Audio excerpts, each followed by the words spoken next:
What is up, everybody? Last Kingsbish here. Today I am talking about things you should know for Rainbow Six Siege. Whether you're planning on buying the game and you might want tips, or maybe you're just not doing so well with the game. It's a new style. It is for me too. These are just the things I've kind of picked up on from people that are really good. Things I've kind of noticed about the game. So I'm gonna try and get some gameplay for you guys, and maybe while you're watching, you might notice some things I do that might be more so rewarding, for kills and living and wins. Things that benefit other people, things you should and shouldn't do. So while I'm right here, I'm just gonna go over a couple things. Okay, before you start buying operators, look at make sure you look at all of them. Don't just impulse buy one. I went through every single operator before I bought my first one, which was Tachanka. I end up regretting him for being my first operator because I find the machine gun just isn't really. It's not what ended up to be my thing. I'm not really good with it. It just doesn't seem to come in handy as much as I'd like it to.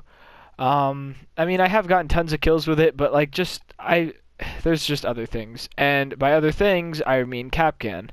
This is my most used operator. And it did take some time to get used to using his weapon and all that. It is very... Well, the 9x19 is amazing. And you might have seen my last video. I think I was using it... I couldn't really think of a name for it. I was like, screw it, 9x19's on the cover. The thumbnail, so yeah. Aside from that, though, I learned that, when you can place these traps, you can get a lot of kills. They really come in handy. And I made this mistake at first, and you might have seen it in one of my other previous videos. I chose a gun with more damage, the PMM. It has less shots, though. It has 8. I was like, stopping power? Well, isn't that better? Less shots to put him down? Wrong. Because he managed to keep weaving out of every single shot, and I ran out of ammo in the clip. I couldn't kill him. Here, okay, so this takes a damage drop of, 14? No, wait. Yeah, 14, I believe. I could have that wrong. But I'm pretty sure that's what it is. But you get 18 shots. I think it's 19 when you do the one in the chamber and you reload another mag. And, that's good. You can make it up for it. Also, you can have a trigger finger in this game. You can also put attachments on it to avoid recoil. Look at that. You can see the muzzle brake on there, compensator. Barbed wire? Okay, so barbed wire is not a bad thing, especially if it's electrified, and you're putting it in right places, like where they drop down and stuff. But nitrocell, I've learned, is even better. When shield characters are coming, you can lob that in, detonate it, they're done. Because shield characters can be a pain, and not any of these weapons can necessarily always put them down. If it's a good person, it's really hard to kill them.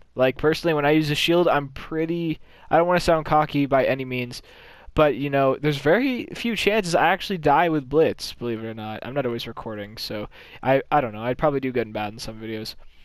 You can do really big plays. Something else I should talk about.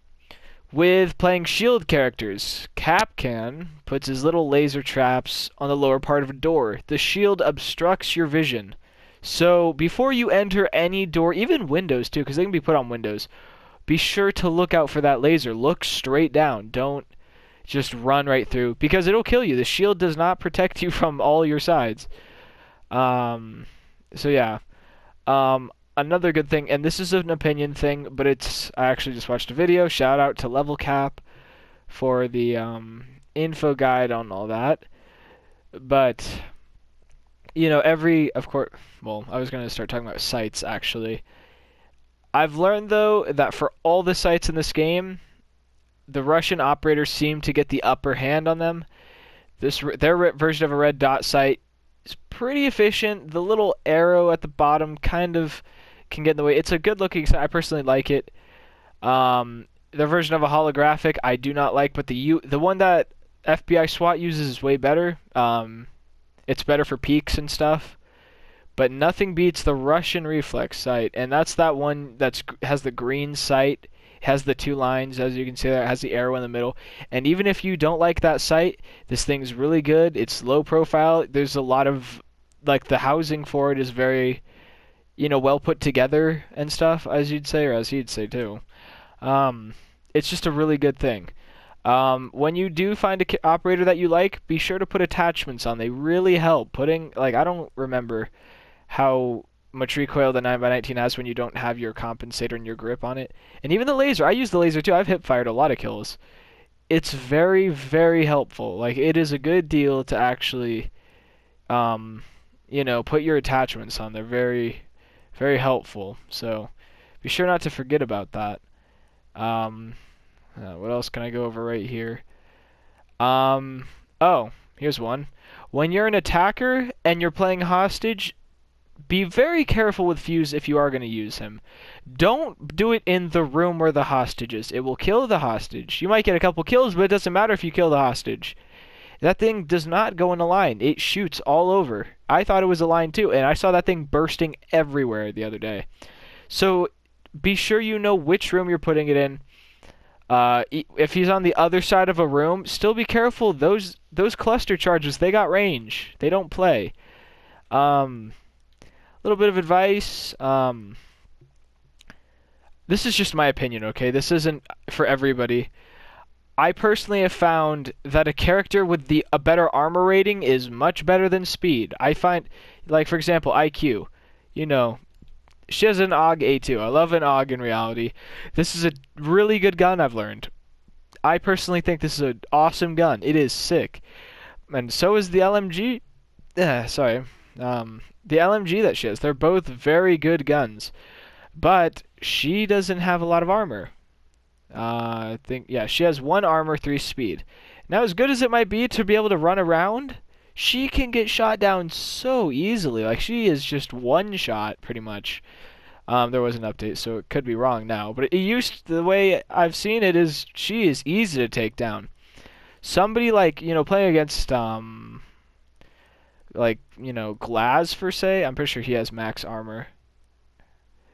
No? 2 armor, 2 speed. I could have sworn he had max armor. Or I think Fuse actually has max armor, right? Yeah. Even this here, okay. This is why he's my favorite operator.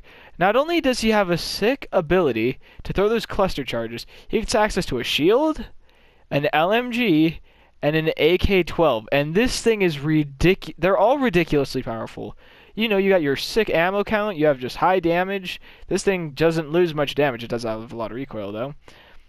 And a shield, shield characters are so good in this game if you know how to use them. I mean, you can peek fast and stuff. You have good teammates, possibly covering you from behind. Like, it's insane how efficient it can be in this game. I'm actually going to put on this right now because, why not? So yeah, be sure. Also, if you're going to play a shield character, it's not mandatory, but it's really going to help if you try to stay with your team. Speaking of team, another really important thing is if people have mics, sometimes leaving your party to go talk to them, and I'm guilty of this sometimes I don't, but more than often I do. Talk to them, see if they're talking. Most of the time they are. I've found people are very respectful and nice in this game. People communicate. Teamwork is everything. You don't even have to really, being good in this game is good, but you don't even have to be super good as long as you're doing callouts and, using teamwork and strategy. And the thing about every operator, and I used to think Twitch sucked. I was like, she's useless. She has a taser drone. With the right callouts, you can spot enemies with her. You can kill people. This thing does 10 damage per shot. It gets 15 shots. If you can destroy Mute's jammer, like, let's say let's say you have IQ, Thatcher, and Twitch in there. IQ can spot where all those devices are. She can find where Mute's things are. Thatcher can throw in the EMP. And then Twitch can go in there and start spotting people and shooting them, while Thatcher and IQ move in. And not only that, that's 3 characters. You still have 2 more people. You could have Sledge on your team, Thermite, Ash, Montang. It just, there's a lot of teamwork. And even if they do have Capcan, well, Thatcher's grenade set that off. Oh, well, you got Jaegers? Well, that's destroyed too. You can lob grenades in now. Yeah, they might still be armored up. You can't disable that. It's because armor plates aren't electric. But if Doc, yeah, he can revive himself. Make sure you shoot him dead, by the way. Be real sure you make sure he's down. He can revive himself while he's down. His ability is a hypodermic pistol. He can revive people from a distance. And he can also revive himself, so be sure, you watch him for a second. Castle, useless. You can melee this thing so many times. Speaking of doors and stuff like that, though, people can shoot you in the feet. You notice your drones can go over there. You can lay prone, somebody's coming up to the door, you can shoot them, vice versa. It's like, it's a pain in the ass sometimes, but it's what happens. Mute. If you're using mute, this is a great character, because here's why. If you have it by a door, okay, first of all, it can stop drones. If they have breaching charges, cluster charges, it can stop all of those. Its only weakness is Thatcher, and it's funny because they're on the same team, in reality. I don't know if Smokes... I think Thatcher also... Yeah, Thatcher destroys Smokes things.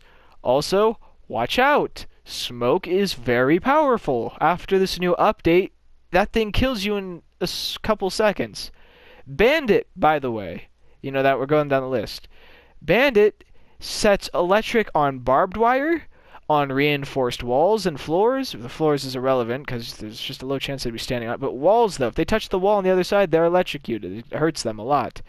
Shields, if they walk up to the shield, if you block a hallway with it or something, they have to grenade it. That's their only way of, doing things. Barbed wire too, they're stuck in it. If they drop down from one of those drop down areas right on the electric barbed wire, they're probably gonna die. That's it. Sledge. Sledge I recently unlocked and I've been using. Sledge is really good. If you can use them right, you can just start opening everything. Yeah, you can't destroy reinforced things like thermite, which I'm gonna get to in a second, but you can breach and break more destructible surfaces than anybody else. Yes, you're up close more, but you can... While he's swinging, you can get out of the way in time. Thermite.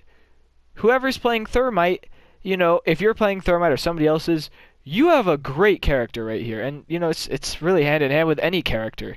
Any character is good if you use them correctly. Thermite is the only person that can break reinforced walls. Use this to your advantage. You can open up... literally, there's nothing they can do to stop Thermite. Not only that, if they're by it and they don't move in time, the C4 that's in the mix, as he says, will kill them. So, watch out, because he's deadly. When you start seeing that Thermite start burning through a wall, run! Not only that, his 5.56 XI is a beast of a weapon. It does 49 damage. It has great accuracy. Look at the recoil pattern right there. That's not mine's customized. That's really good though. That's not bad recoil or anything. Also, same with the shotguns. The FBI SWAT shotguns are insane. Musoc, also a very good pistol. I love 1911s. So I think it's a beautiful looking pistol. 50 damage! 50 damage, and I believe it says 7 in the capacity. I'm pretty sure that's mag capacity though. That's not including one in the chamber. The 5.57. A lot of 20 shots in a 5.7. 32 damage, yeah, it's a lot less damage. It doesn't matter, though. If you pop a headshot, it doesn't matter which one you're using. And you get more shots then. My voice just went all weird there for a second, but whatever. I want this damn camo. They're so sick. They get awesome camos. Frag grenades. I'm pretty sure FBI SWAT is the only people that gets frag grenades. Use this to your advantage. It also breaks walls and kills people and destroys shields, barbed wire, doors, castle doors, whatever, you name it. Breaching charges. Very good. They can't destroy everything, but they're very good. Thermite, by the way, can have breaching charges and thermite charges. And I've learned something. Because they're remote detonated, you can be on the other side of a wall. Let's say I put one on a door, and then I run around to the other side of the room that they're in, and put my thermite on door. I can breach the regular breaching charge, and they think I'm coming from there, and then I breach the other one, and then I just come back around when they're distracted by the thermite. And, they're confused. They don't know which way I'm going to come from. And that's when you can get some major swoopties, especially if you have your teammates. I do not have Ash yet, but use Ash to your advantage. With Glaz, too. Glaz, I think they, nerfed him or something. But, okay. Glaz, for one, you have range. Nobody beats you. You win. You win the range. You can kill anybody from any distance with, statistically, a 1 to 2 shot. I think they nerfed him. Look, 180 damage. You cannot beat this. That's per shot. You get 10. Probably 11 with one in the chamber. And...